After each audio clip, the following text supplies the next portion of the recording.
What's up, everybody? A little bit of an odd time for me to hop on a live broadcast, but what do you know? It's Monday and there's some awesome news here in the world. So I started seeing just a flood of things hitting my inbox this morning, talking about this thing that came out on NPR today. So this morning, NPR started talking about intermittent fasting. And wow, apparently it was really, really good. Now I went back and I listened to clips, but more importantly, we dove into the study itself. So the whole purpose of this is to break down what they talked about, which by the way, was all positive. This is all good stuff. And I'm just here to kind of spread the wealth and some happiness on a Monday morning, because it means that we are actually making progress. We're getting somewhere. Intermittent fasting is getting recognized as something that can truly help people with blood pressure, help people with their visceral fat. This is all just positive stuff. So no reason to be here other than just to talk about this great study that came out. It was talking about 14-hour fasts, which is interesting because last week I did a video talking about 12-hour fasts. Anyhow, I want everyone that's here to go ahead and comment where they're watching from. I want to say hello. I want to be able to talk to you guys and engage a little bit.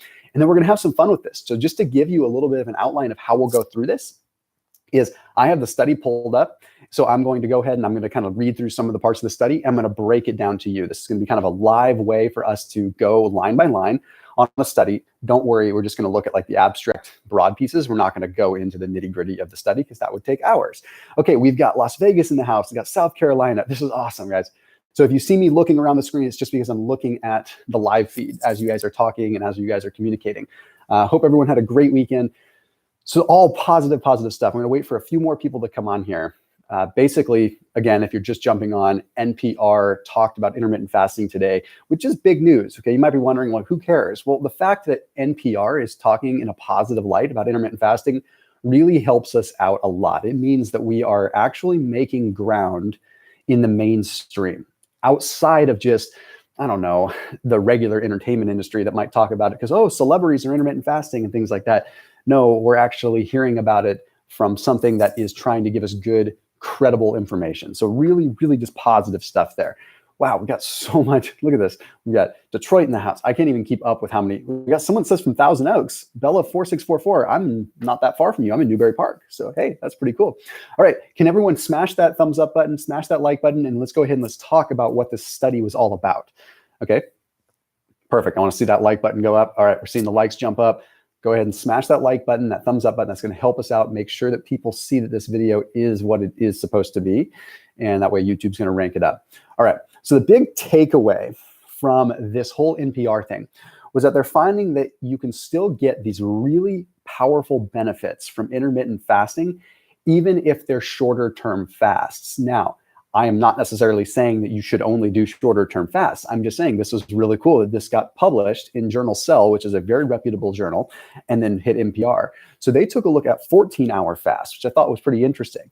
So rather than 16 saying that, okay, yeah, sure, that's still going to be great, but they're finding that people that did 14-hour fasts still ended up having a significant reduction in body fat, and anyway, particularly visceral fat, which is what's really cool. So basically what they did is they said, okay, you guys are going to eat for 10 hours, and then you're going to fast for 14. And this daily habit promotes weight loss is basically what they were trying to say. So let's go ahead and we're going to break it down. We're going to take a look at this line by line with the study, and that way we can have some fun with it. Okay, so some of the details. And if you guys see, I'm going to be glancing over here. I have the study pulled up on my right.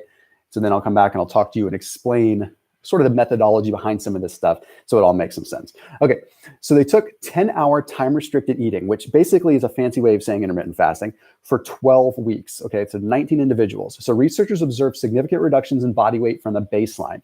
So they saw a 3% reduction or 3.3 kilogram reduction in body weight right out the gate, just when you look at the abstract with this. So that's great, but we have to look at where this weight came from because of course we don't want to be losing the muscle weight, right? So they found the decrease in body weight was accompanied by reductions in body fat percentage, 1.01%. Now, it's important to know sort of the makeup of this study and what they did. They literally just said, you continue eating whatever you want. The only thing that we're going to restrict is the time period in which you eat. So they didn't even care about the intervals in which they ate. Okay, they just said, you can eat for 10 hours and in the other group, you can't. So basically, in this case, it was more so just focusing on the one group that was eating, and they're comparing it to general statistics, or one group that wasn't eating, I guess you could say. So anyhow, very, very basic structure in terms, but let's go ahead and let's go through some of these results again a little bit more. Okay, so some of the body fat loss was in abdominal fat because researchers observed a significant reduction in visceral fat and waist circumference. So they lost a 3% reduction in visceral fat. Now, just in case you didn't know what visceral fat is, visceral fat is the fat that is surrounding your organs and is surrounding it's underneath your abdomen a little bit more. It's kind of in the abdominal cavity. Now, visceral fat is linked to so many things when it comes down to inflammation. The visceral fat that is in our abdominal cavity leaks inflammatory cytokines a lot more than additional or regular subcutaneous fat does. So we have the fat under our skin, that's regular adipose tissue, but visceral fat is the dangerous stuff. And here's what's interesting is I know for a fact with intermittent fasting that it burns visceral fat first. But what's interesting is it actually it triggers a migration from abdominal fat and regular fat to become visceral fat and then burn it. Now, what that means, I'm just kind of expanding on what I already know here. Let's say you have regular belly fat, right? Well, that regular belly fat is going to get turned into visceral fat temporarily, which sounds weird, right? Through these strange uncoupling proteins. But then what happens is fasting burns the visceral fat. So the body tries to utilize the visceral fat, but in an effort to do that, it draws fat in from other places. So really, really interesting stuff there. So point is, this doesn't shock me, but the fact that it still occurred with just a 14-hour fast is really, really phenomenal stuff. I'm going to jump over here really quick and say what some people are saying. Okay, we've got a lot of people here on the live broadcast. Guys, do make sure that you comment where you're watching from. Do please comment just where you're watching from. That way, even if I don't talk to you right now, after this broadcast is over, I can go back through and I can see where people watch from and just get to know a little bit about you guys. And also, if you've had success with intermittent fasting, go ahead and comment it in the live stream so I know what kind of success you've had. I will also mention, just FYI, just because this is my channel and I do this, I put a link for a special discount on anyone that wants to utilize ButcherBox. They're going to get a free charcuterie set up there. So that's like the good prosciutto, the good things like that. So if you're having any kind of I don't know if you want to have a Christmas party or if you're having any kind of holiday thing. So anyway, I put a link down below in the description. This is something literally that's only going to be available for this live broadcast. I'm not going to do it on any other videos. So I'll come back to that, but let's go ahead and let's get back to the study. Okay, so the degree of weight loss observed with our time-restricted eating was the mean 3% from baseline. Okay, now let's go ahead and let's look at some of these other health things that occurred, not just the weight loss. We know they lost weight and we know this is positive. But what's interesting is when they looked at the major risk factors for cardiovascular disease, including like elevated blood pressure and different kind of lipids, they saw huge improvements there. Okay, so when it came down to cholesterol, here's what it says. Okay, the researchers conducted a mixed linear model analysis that showed that cholesterol changes were not necessarily explained by changes in weight. An elevation in low-density lipoprotein is associated with cardiovascular risk. We know that. There is a trend towards a reduction in LDL small particle. This is really good news. I'm not going to go into a lot of exquisite detail here, but we want to focus on is we've got different particle sizes with LDL, and we don't really want the small particles, okay? So when we kind of look at the big picture, we're seeing a slight reduction, not a huge change in cholesterols. But here's what's interesting. As long as these tests were done fasting, they're going to be accurate. A lot of times these studies will look at individuals that are doing like a low-carb ketogenic diet, and you might find if you're doing keto, if you're doing a low-carb diet, that your cholesterol levels can throw completely aloof. They can go out of whack. They can be all over the place. So what that really is indicating is that when you eat fats, your cholesterol levels are going to go up temporarily. And a lot of times, even when you're fasting, what's going to happen is your body is going to get adapted to mobilizing triglycerides and mobilizing fat. So when people first start an intermittent fasting regimen, sometimes they see their cholesterol levels go up, but you have to stick with it for a little while. The good news is this study took a look at it over the course of 12 weeks. So that made life a little bit easier. So we did actually see that reduction. So a trend in reduction for LDL.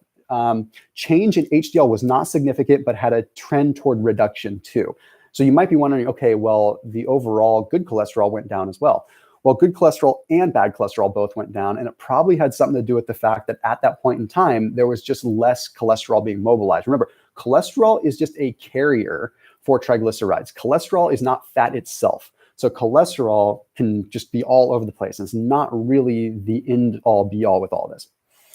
So here's what's interesting though. A loss of 5% body weight should produce a 3% to 5% reduction in LDL-C. In this study, a 3% weight loss occurred with an 11% reduction in LDL-C.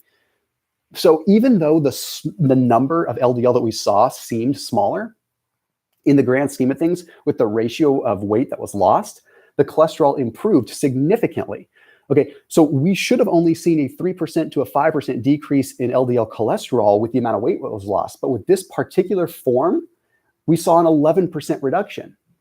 This is really, really good for those that are concerned about their cholesterol or if they're doctors. So that, quite frankly, is probably why NPR ended up putting this study out there. Okay, now granted, they didn't pay for this study. They just put it out there, on their network today because they're seeing something that's mainstream. They would probably not do that with keto because keto, we see changes in cholesterol too much. But intermittent fasting, clearly we saw a pretty vast improvement, which honestly could be totally random because I've seen it both ways. Anyhow, let's go ahead. A lot of this study was looking at this as an adjunct to statin therapy as well. So this is really important to know. So when they were looking at these subjects, they had them on statins and they were trying to figure out, hey, if we have these subjects on statins, they had them on prescription drugs, and then they go ahead and they add intermittent fasting into the mix, does it improve their results? And obviously the study results were pretty phenomenal, right? So we saw that, okay, even if we put subjects on statins, we can improve the effectiveness of statins. This is the kind of thing that we need. Okay, let me talk about this for a second. I know that I'm talking fast and I know I'm rambling a little bit, but I just get excited about this stuff. So you can see the heat in my eyes with this. Here's what's cool. We can't get upset with the fact that they were doing this study as an adjunct to a pharmaceutical drug. Why? Because we still have to accept the fact that the pharmaceutical industry has a lot of power, okay? So if the pharmaceutical industry has a lot of power and they're starting to say, hey, intermittent fasting could be a great way for you to eat along with our pharmaceuticals, then we're in a really good spot because they're actually able to say, hey, use our compound, whether you want to or not, but do this dietary pattern with it. That means we get more people doing intermittent fasting. We get more people that eventually will wean themselves off of these things. So I hope that you're seeing what I'm saying here. It's not like we want to side with the pharmaceutical industry, but we do want to be appreciative of the fact that the pharmaceutical industry is recognizing intermittent fasting in some ways, because these studies were probably put out by pharma. It's just the way it goes. Anyhow, let's go ahead and let's continue on. Okay, so the triglycerides. So researchers stated that they were unsure why they did not observe a change in triglycerides with time-restricted eating, despite the significant weight loss achieved. One possibility is that the effect of time-restricted eating on triglycerides was blunted by the significant portion of participants taking statins, 79%, although it didn't limit our ability to detect significant reductions in total cholesterol. The point is, I think there's another aspect to this that researchers didn't really talk about. So statins can affect triglycerides. And I know this is somewhat complex, so I don't want to go too far into this. But I think the bigger equation is that, once again, triglycerides are the mobilized fat. So if we are fasting and we have a bunch of fat mobilized, it's not uncommon for our triglycerides to temporarily go up. But it also depends on how long ago we ate and what we ate. So it's not apples to apples on this, and it's not necessarily a bad thing. For example, with keto, we see people's cholesterol go up significantly when they first start keto because they're having more overall fat being mobilized and the cholesterol carries the fat. So we might see the triglyceride kind of elevate too, especially if they were eating higher amounts of fat. But the statins play a role too. Anyhow, it's not all that important here. So I want to move on to some of the other things that they found with this study. I'm going to take a quick second here and make sure that everybody's still here. If you can, comment where you're watching from if you just hopped on. If you just joined this broadcast, we're just talking about a really cool study from the journal Cell that NPR touted this morning. And this is big news once again, because if we have NPR in our corner, we have some really positive influence in our corner. And that means that we have more people getting turned on to intermittent fasting, potentially the ketogenic diet, but more so just understanding metabolic flexibility and how important this is. So guys, make sure you hit that share button. Make sure you hit that like button. We've got 1,000 people on here, but I noticed we only have 350 likes. So I just appreciate if you hit that little thumbs up button, hit that like button. And I know I'm just diving right into this stuff and going full force into the science, but what can I say? Quick break here really quick. If you look down below in the description, I put a link for ButcherBox.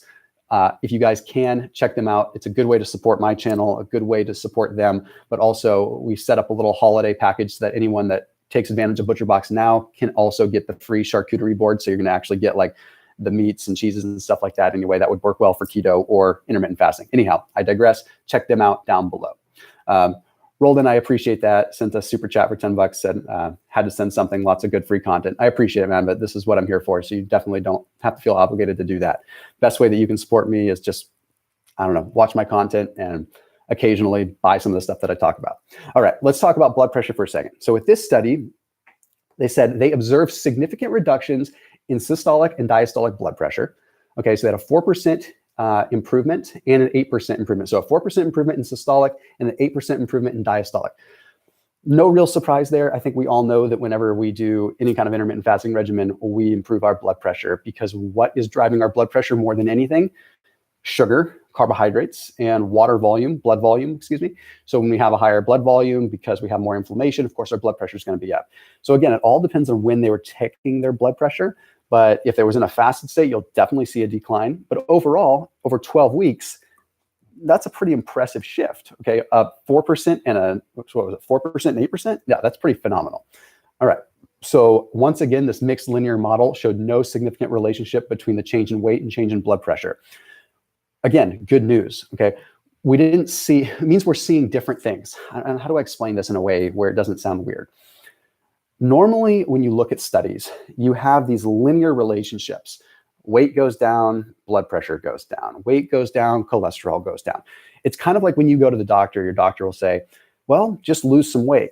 Well, simply because it's a way for them to just say, if you lose weight, your problems will start to go away, because you usually see this linear decrease or linear progression or whatever. The point was, with this model, they didn't see the same linear progression. They saw kind of sporadic behavior or erratic behavior in terms of their results, although good results. So their weight loss was great, but it wasn't linear with how amazing their blood pressure results were. And it wasn't linear with how amazing their cholesterol results were. And what that tells us is that there are a lot more benefits with these shorter term fasts than just the weight loss components. We have an overall metabolic health point that we have to look at. Does that make sense to everybody? It's really hard for me to kind of articulate that, because unless you're spending a lot of your time looking at studies all day, you don't really see that. So does that make sense? All you have to do is say, yes, that makes sense. And that way I can see where everyone's at. So just go ahead and say that makes sense if that made sense. Okay, we've already got people saying that makes sense. Perfect. Okay, cool. Awesome. Sorry, guys. That's the one thing with doing this live. Sometimes it goes a little slower because I want to make sure. Cool. Makes perfect sense. All right, perfect. Cool. Making sure that I'm not leaving anyone in the dust. I want to make sure. I know I get excited and I talk fast on these things. All right, now, anyone ever get concerned with a fatty liver? This is something that everyone should be concerned with, because there are no warning signs for it. There are no real, right now, other than diet, no real genetic predispositions. I've got my green tea here. Hang on. And so there's no warning signs. So you can end up with a fatty liver and you don't start seeing symptoms until scarring occurs, and even worse, like it can lead to cirrhosis, right? So metabolic syndrome is also associated with non-alcoholic fatty liver disease and plasma levels of the liver transaminase. So we got ALT, we've got AST, might be elevated in the liver. Only one participant had elevated levels of ALT at baseline, and their ALTs did not decrease with the 12-week intervention. What that means for us is someone had a liver issue. Okay, so let's jump ahead. However, within all participants, researchers observed a trend towards a reduction in ALT, 10%, and 9% AST.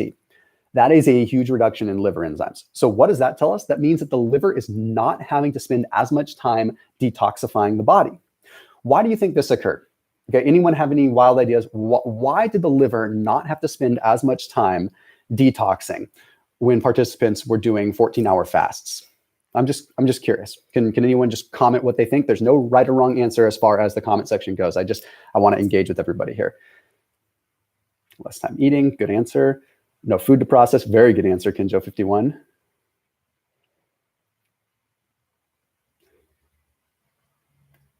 Carbs, took pressure off the liver. No food, no detox. Enzymes are off, less food.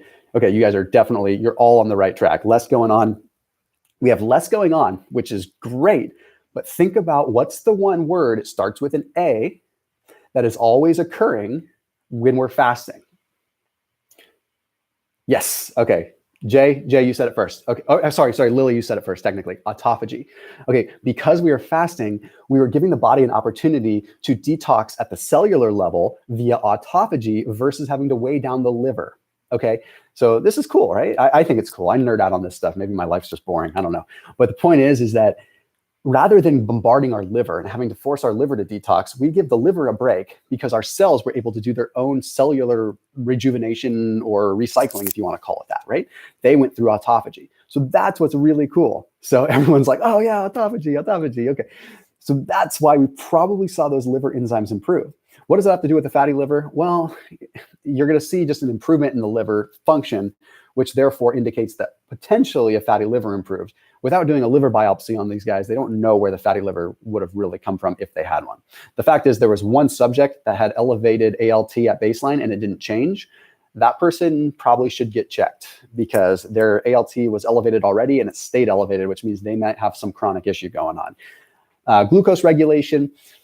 I think this goes without saying. Researchers observed trends towards improvements in fasting glucose, 5% improvement in fasting glucose, and a 21% improvement in fasting insulin. Guess what? You remember this, right? Okay, if you watch my videos all the time, you know that when insulin is on, glucagon is off. Now, when insulin is off, glucagon is on. Does anyone know what happens when glucagon is being pumped and insulin is off? Fat burning is occurring. Okay, it allows at that point for hormone-sensitive lipase to activate, for lipolysis to occur, and thus beta oxidation later on. So what that simply means is that when we have insulin levels that are lower, we're 21% lower, we're 21% closer to fat burning. So even though we didn't lose 21% fat, we're inching our way and giving our body, essentially getting ourselves 21% closer to activating the fat burning mechanisms. I hope that makes sense for everybody. And guys, if you guys are liking this, let me know because I can do more stuff like this. And the reason I say this is because this is different for me to have a study that I haven't thoroughly researched and just be kind of talking through it with you guys. You guys are seeing a little bit more of kind of a candid thing here because I've got it in front of me. I've looked at it for a little bit today, but this is all pretty fresh. And it helps you understand some of these things. So if you like this kind of stuff, just say you like it because there's always going to be the haters and they're going to say, this is annoying, this drags out, this is boring, blah, blah, blah, blah, blah. But whatever, it's my day, it's your day. And if you want to be here, then that's awesome. Okay, people love it. So, all right, let's go ahead. Okay, then it goes on to the follow-up. And granted, I broke this down. The study was pretty long. So participants were not advised to continue time-restricted eating beyond the 3-month intervention. However, to assess the rate of effective continuation of time-restricted eating, researchers contacted all 19 participants after their completion of the 3-month TRE intervention.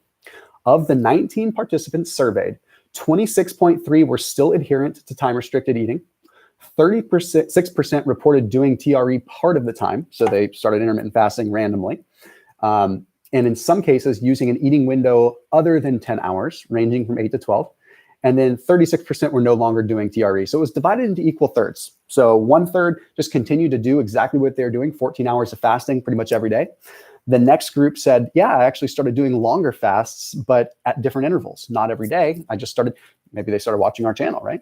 And then the other group just stopped doing it altogether. So only 1/3 stopped doing it. Now that tells us that we have a very, very high affinity rate. Like people were really, really enjoying this. So the big takeaway here was that the efficacy and adherence to the program was high, which whenever you're looking at any kind of study, that's a big thing. Okay, you see that, okay, this is something that people can manage to do. By show of just comments, how long have you been practicing intermittent fasting? Okay, I'm just curious. I want to see this. Like, how long have you been practicing? I don't mean like literally how long today have you been fasting, but how long have you been doing intermittent fasting? Because I want to see this. Rena Smith asks a question with super chat. Will consuming collagen powder with a squeeze of lemon break a fast? Yes, it will. You want to wait until you're not fasting for that.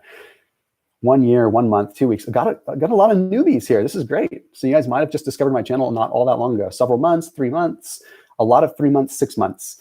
So you're going to find as you continue with intermittent fasting that the results just get better and better and better as far as general health goes. You might find the weight loss plateaus a little bit. You have to mix things up, but that, quite frankly, that's what my channel's for. Okay, that's why you hear all the things, and sometimes they even sound conflicting because they're talking to people at different stages, right? So I encourage you just to keep it locked in here with that. 4 months, 8 months, 6 months, 3 years. Wow. Okay, Ainsley, that's a long time. Very cool. 3 years, 250 days. Someone's counting the days. Year and a half. Wow, this is awesome, you guys. Hey, and I know this might annoy you guys, but just so you know, like, I do have to pay bills and I do have overhead here. So if you guys do get a chance, if you're watching this live broadcast, check out the link down below. Okay, there's a link for ButcherBox. The cool thing with this live broadcast is literally the only way that you're going to be able to get the particular link that's down below. Okay, so what I mean is that's a free charcuterie setup if you try ButcherBox. So it's only going to be on this live broadcast because I just figured, what the heck, it's a unique situation. I don't do these all the time. So I know that annoys some people that I do this, but guys, that's how the channel stays alive. So sorry, but if you want to check them out down below in the description. I just saw another super chat came in, so I want to make sure I answer that. What is the effect of fasting on cardiac muscles? Very, very good, because fasting is a very highly beta oxidative process. Okay, you're utilizing aerobic energy. Sorry, my phone's ringing. Make sure everything's okay. Spam risk. See, I like that the new iPhone says that. That way I won't answer it. Let's go ahead and let's cut back over to this. A lot of people saying they like ButcherBox. I really appreciate that. Thank you guys. Thank you for, you have to understand that like the sponsors, I mean, the channel stays alive because of sponsors, and the sponsors are companies that I use. So it's not doing anyone any harm. It's just me just keeping this channel going. Okay, so let's talk about the limitations of this study really quick. Just now that we've talked about everything here. So the limitations that we kind of came up with. Okay, most participants were already taking stable doses of cardiovascular medications. Okay, 79% and 63% of the patients were taking a statin and or hypertensive therapy respectively, suggesting that the observed benefits of time-restricted eating were additive to the effects of these medications. Yeah, but they've been taking statins for a while. It's not like they just put them on statins and then put them on this diet. The MCC smartphone app is designed to capture the timing of dietary intake from food consumed in free living conditions, but does not ask for exact food portions or calorie estimates from the user. So here's where we get a little bit tricky. They weren't in a controlled environment. They told them to just log their food and stuff like that. But the nice thing about this study is that they weren't trying to track their calories. They weren't putting one group on some calories and another group on another. They said, look, we don't really care how much you eat. We want you to just go about your normal lifestyle, but just eat during this window. So could someone have cheated it and eaten outside of the window? They probably could have, but the fact that they all saw these massive improvements and continued that lifestyle, the chances are that they did it right. While calorie content may be retroactively estimated from photo and okay, that just kind of continues on. So basically what we ultimately found here was that, there's some other stuff that we want to actually find here. So there's some ending notes. So the absence of a significant correlation between changes in weight and metabolic improvements raised the possibility that time-restricted eating might have improved the efficacy of pharmacotherapy. Again, what we're talking about here is the fact that this enhanced the pharmaceuticals that they were using.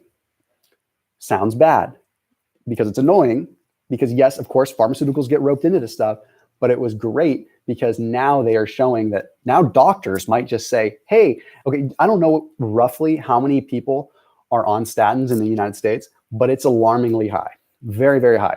So what I'm getting at with this is that if we have doctors that aren't necessarily nutritionally educated now coming forth and saying, hey, here's your statin, okay, but I recommend that you intermittent fast. That is a huge step. We should be happy about that. We're not going to get doctors to stop prescribing statins. We're not going to get them to stop prescribing drugs because that is how everybody makes money in that world. So it's not, and there's plenty of people that need them. But the point is that we are now in a very positive stage where we are actually studying different dietary patterns along with it. So anyhow, keep going here. Participants were consistent in their medication. However, recent studies suggested that the targets the majority of drugs used to treat metabolic syndrome, including statins and antihypertensive, can exhibit circadian rhythms. Sustaining a consistent daily rhythm in feeding and fasting may improve molecular rhythms in relevant pathways. Therefore, it is possible that time-restrictive eating helps to improve the circadian rhythm and thus improve the efficacy of the pharmacotherapy. So they are actually finding that maybe the biggest leader for why, well, actually, this is kind of funny. As I'm reading through this, I'm realizing something. So they're kind of concluding that the benefits of the intermittent fasting regimen with the statins came from the fact that the intermittent fasting regulated their circadian rhythm. That is really cool. And I love the fact that it's regulating the circadian rhythm because we know that fasting does. But they're saying that the benefits of the fast were really null and void. They're kind of saying, if we read this again, therefore, it is possible that time-restricted eating helps to improve circadian rhythms and thus improves the efficacy of pharmacotherapy. Is anyone else kind of catching what I'm catching here? I think might be throwing under the bus the fact that intermittent fasting is phenomenal for the health and has a lot of benefits. And they're saying, oh, well, improved the circadian rhythm, which therefore made the compound work better.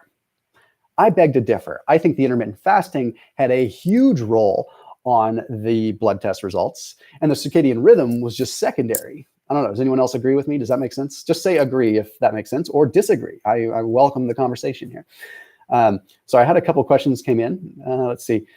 Super chat from Nick says, go on Joe Rogan. I'm trying. He doesn't want me on the show for whatever reason. I don't know. Dr. Rhonda Patrick says, coffee breaks the fast due to the fact that coffee is a xenobiotic. Liver enzymes and gut have to process it. So yes, that's a good question. And I have a video coming out that's talking about how coffee is amazing on fasting. But the thing is that coffee stimulates autophagy through some other mechanisms, through AMPK activation, that is going to elevate the fast to a point that I think you would see more benefit. So what I mean by that is that, sure, you have a little bit of liver activation from the xenobiotic effect, but you get more out of the upregulation of AMPK. So it's kind of like an apples to oranges kind of thing. If you're really after more of a fat loss and just metabolic health piece, then coffee is totally fine. But if you're after more of like the longevity piece, then yes, you should keep it as close to water. A couple super chats that came in. Someone says, sorry to interrupt for a question, Thomas. New keto guy, 2 weeks, 20 pounds down. Should I trust my measure of food amounts versus packaging claims? I found discrepancies. There's always going to be discrepancies. You should always trust your own measurement because they can have like a 20% variance in the calories and everything like that on the label. It can be scary. The only way to truly get an accurate answer is to have what's called a bomb calorimeter, which is a very expensive $40,000 device that, quite frankly, we are kind of saving up to try to get so that we can start investigating our own calories and foods and do some cool videos with that. So fun fact. A lot of people agreed on what I had said. Sorry, there's another what about shift workers and keto and IF? What about supplements? Yvonne, I know you paid $20 for a super chat here, and I appreciate that, but I did just post a video that talks about shift work. So just type in Thomas DeLauer shift work, you'll find it. What about supplements during a fast? Vitamin D, take outside of your fast. Vitamin K, outside of your fast. DIM, sometimes take that, again, off your fasting period. Anyway, so what we have to kind of recap here, because so many people coming on and leaving and everything like that, just to recap, and I hope that you guys stay on here, is that NPR talked about today the study that was published in journal Cell. This study is pretty new, but not that new. But the cool thing is, we don't know if there's funding from some pharmaceutical company, some statin company on this, because there's definitely a lot of statin talk in this paper. But again, hearing it on NPR and hearing that there was positive light coming from intermittent fasting outside of just kind of the celebrity ecosystem is really great. Because I think up until now, the only stuff that we see in the media with intermittent fasting is Jillian Michaels either, 3 months ago saying it was good and now saying it was bad. Or we see celebrities, Terry Crews, all these guys are just like, oh, I lost all this weight with intermittent fasting. I feel great. It's my lifestyle. That's not what we're really after. David asked a good question because do you have to pay money to read these new journal articles? It depends. A lot of times when they're new, yes, you do have to have access and you do have to pay money. Granted, I mean, remember, we're in business and that's an operating expense for us. So we definitely do pay for the right studies to have access to them. So that's what kind of the benefits you get from this channel, right? Is we have access to some of these newer studies that other people can't always talk about. But sometimes they release it sooner. But a lot of times you can at least get what's called the abstract, where you get just the basics and the kind of the final result of the study. Let's see, guys. All right. So we'll probably have to wrap this up. National Propaganda Radio for NPR. I will say, generally NPR is fairly even keeled, but yeah, it's all propaganda at the end of the day. Guys, I'm going to have to wrap this up here in just a minute, but I do want to ask you one more time after this is done, if you can check out the link, at least check it out and see if ButcherBox is something that might work for you. I've got some really cool videos coming out this week. I've got some more on fasting. I've got some more surrounding travel season. Like if you want to know what to eat when you're traveling for the holidays and things like that, things that I would normally bring in my bag. Anyhow, we'll have a whole lot of fun for it. Yeah. I don't think this one's on ResearchGate. We had to actually dig a little bit deeper to find this. All right, you guys. Someone asked one more super chat. Says, does C4 rip the break a fast? I would abstain from taking pre-workouts while you're fasting. Can we get one last round of thumbs up and hit that like button one more time around? Because we had a lot of people on this broadcast, but I think I rambled. So I know I didn't get a chance to kind of amp you guys up to hit that like button, hit that thumbs up button, but would really, really, really appreciate it just so that we can get some good traction. And please make sure you turn that little bell icon on so that you can never miss a beat and always see my videos. By the way, I want to say something really funny, kind of melodramatic for a second. A few weeks ago or a couple weeks ago, I posted a little like story thing, the little thing you do with your phone or whatever, which is totally not my normal style. I did that on YouTube and I was talking about the Game Changers documentary a little bit. And I looked like paler than a baby seahorse. I was like, my eyes were sunk in. I had circles under my eyes. I was like tired as heck. I got destroyed by predominantly the vegan community because that little clip went out. And they're like, this guy looks so unhealthy. He's so pale. He's so gaunt. His eyes are sucked in. He has circles. Well, okay. This is some of the reasons why it's tough to do the kind of things that I do. First of all, I can't have one bad day. So I just thought this was kind of funny, just kind of venting. And it was funny because I had just sat in the sauna for like 30 minutes. So I was completely pale because I had sat in the sauna. Tommy, my son, hasn't slept the last 3 nights prior to that because he was sick. And I looked like crap. And I probably shouldn't have posted a little selfie video, but I did. And it was just funny how much I got destroyed. I don't want to follow health advice from this guy. He's pale. He looks like, the point is like, guys, I am human. And you are going to see sometimes when I post videos, I have circles under my eyes. Today is not too bad, but I have a toddler. I have a pregnant wife. I'm human. And I also get sick. So sometimes in my videos, you might hear my nasal congestion. So my point is that cut me a little bit of slack and know that I'm human. And that's what makes everything so cool about what we're doing. I get tired too. My joints hurt sometimes. I'm human, but it's also how I learn. And it's how I learn different dietary tricks to solve my issues. Because remember, I had years of being 300 pounds and years of beating the heck out of my body with poor food, just poor overall sleep hygiene, poor hydration, poor lifestyle, high stress, sedentary. I have years of that. So I have a lot of making up to do and I still feel the pain from that.